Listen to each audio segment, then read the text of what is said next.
Once upon a time in a high school, there was a student who loved reptiles.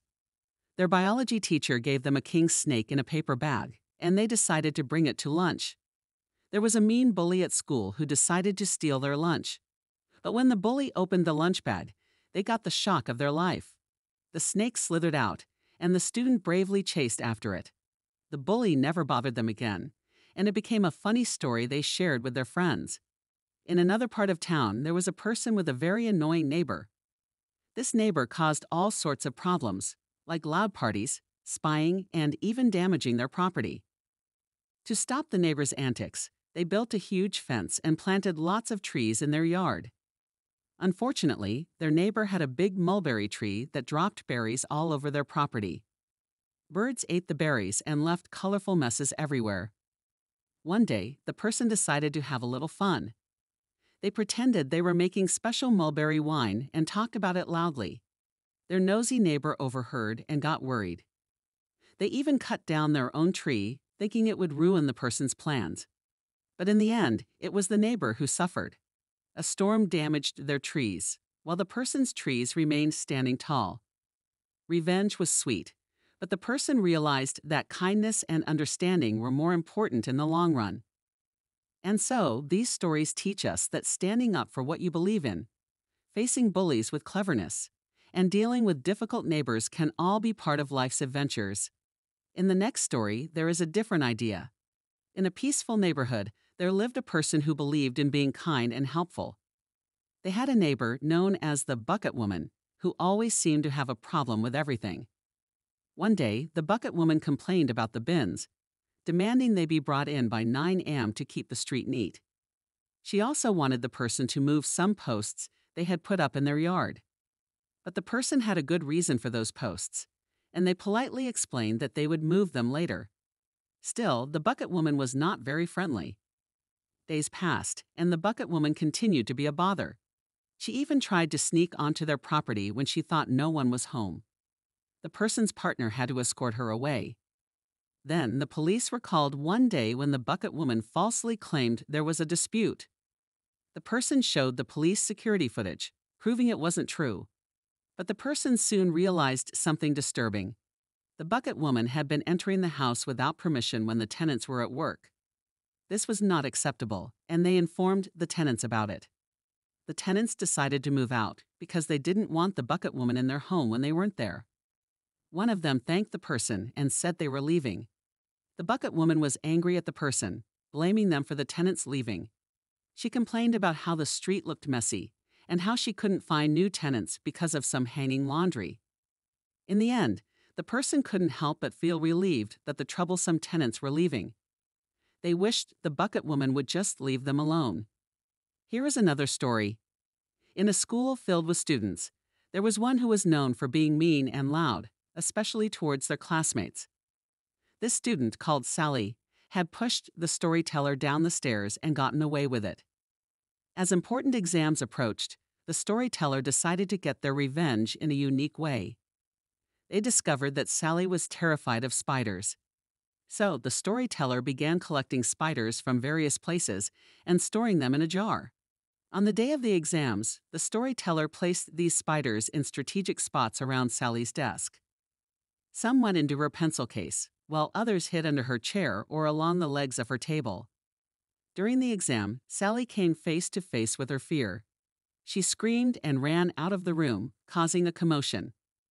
The storyteller couldn't help but enjoy their non-calculator exam, as Sally's fear of spiders took over. Feeling a bit guilty afterward, the storyteller decided to release the rest of the spiders. Despite the guilt, they believed that making Sally the laughingstock of the school was worth it to stand up against the bully.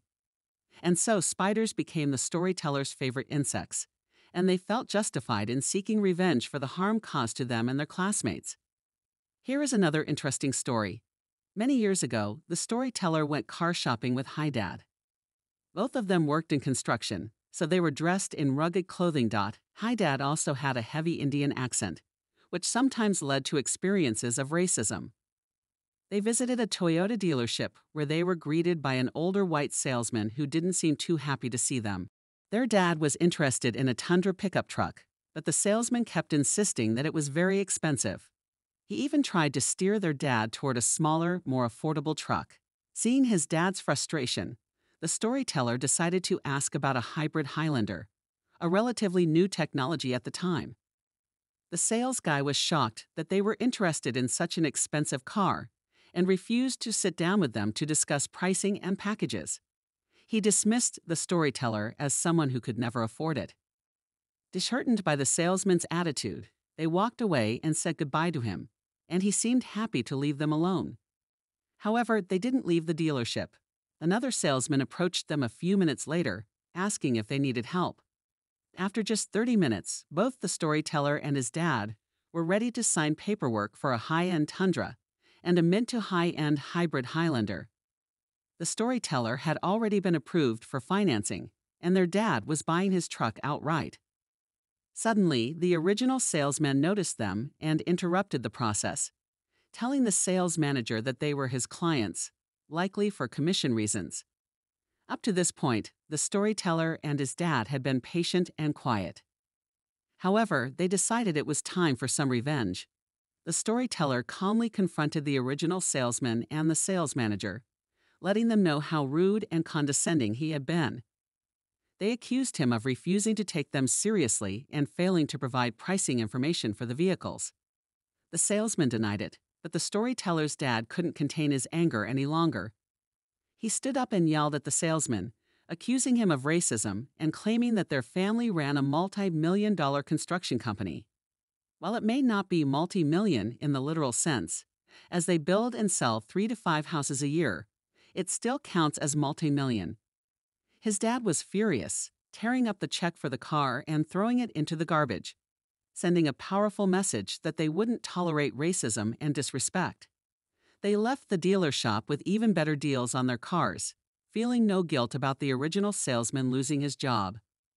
Another story has also interesting end. The storyteller had a landline at home, which meant they often received spam risk calls.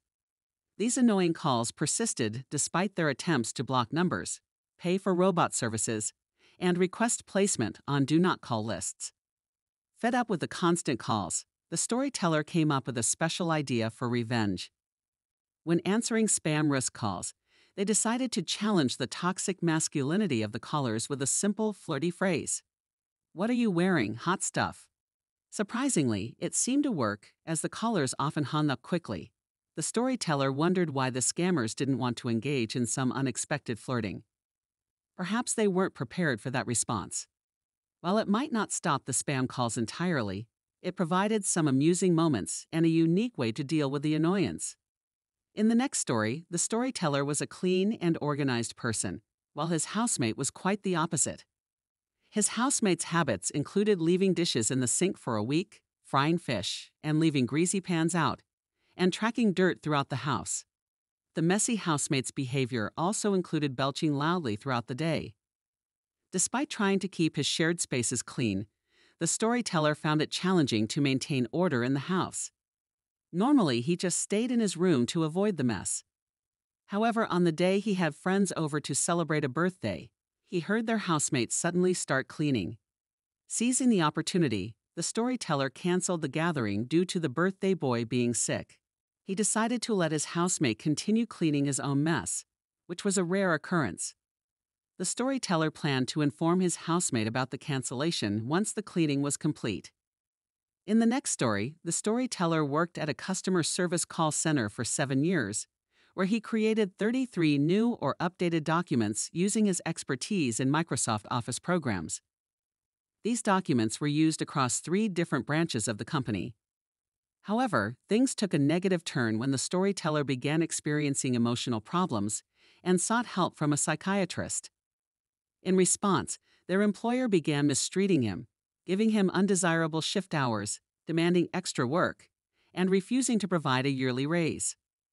Despite their coworkers praising their dedication, the employer tried to make their life miserable, presumably to force them to quit without paying unemployment benefits.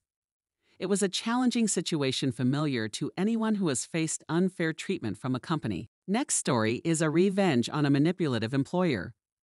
The storyteller, who had created numerous documents for his employer, found himself emotionally drained due to the company's mistreatment. He reached a breaking point and had to check into a psychiatric institution for a 48-hour hold. Before going to the hospital, he took decisive action. He deleted the only copies of 27 documents marked for internal use only. Additionally, he unlocked the last 6 documents with passwords, but gave the password to a coworker friend who had only 2 days left at the company. These passwords were set to delete the documents after a month. During his hospital stay, the company repeatedly called his home, trying to find out where the missing documents were and the passwords for the locked ones. The storyteller's family firmly refused to cooperate with the company and even threatened to report them for harassment. One manager even attempted to call the hospital but was unsuccessful in reaching the storyteller. After his release, the company called again, and the storyteller bluntly informed them that the documents were gone for good, including any backups. They were also set to self-delete. Given the emotional toll and mistreatment he had endured, he felt no remorse about his actions. The company's behavior had pushed him to the limit. Another story is about petty revenge on noisy neighbors. The storyteller had upstairs neighbors who were noisy, inconsiderate, and entitled. These neighbors disrupted the peace with noise, unruly children, parking disputes, and shouting matches. Despite multiple attempts to address the issue politely, the neighbors refused to change their behavior. In response, the storyteller found a petty way to deal with the situation. Whenever he emptied his mailbox, he placed all of his unsolicited junk mail into the neighbor's mailbox. This small act provided a brief feeling of victory and allowed him to offload unwanted mail without dealing with it himself. Next story is about challenging a sexist PE teacher. In high school, the storyteller excelled in sports and enjoyed various events like tennis, badminton, and volleyball. However, their PE teacher separated the class into girls versus girls and boys versus boys, which made it boring for the storyteller. When they requested to join the other group, the teacher denied their request, claiming it would set a precedent. Frustrated, the storyteller boycotted PE and was sent to detention. He explained the situation to the detention teacher, who allowed him to speak with senior staff from the PE department. One of the senior staff members, a former Australian women's hockey team player and a friend of the storyteller, was appalled by the teacher's actions. The separation of sexes was abolished, allowing the storyteller to participate in the activities they enjoyed. Some of the girls complained, but the teacher acknowledged that the situation wouldn't have arisen if they had allowed the storyteller to compete to their ability. Now it's the story of dealing with a multilingual dealer. A casino dealer was handling a full table of players, including 2 women who were friends. The friends were speaking in their native language, having a good time and frequently laughing. After a while, they took a break and reserved their seats. Another player at the table revealed that he had spent time in the same country and could speak their language. He learned that they had been making jokes about the size of the dealers, similar to small thing jokes. The player asked if he should intervene on the dealer's behalf. The dealer agreed, and when the women returned and made another such joke, the player signaled the dealer.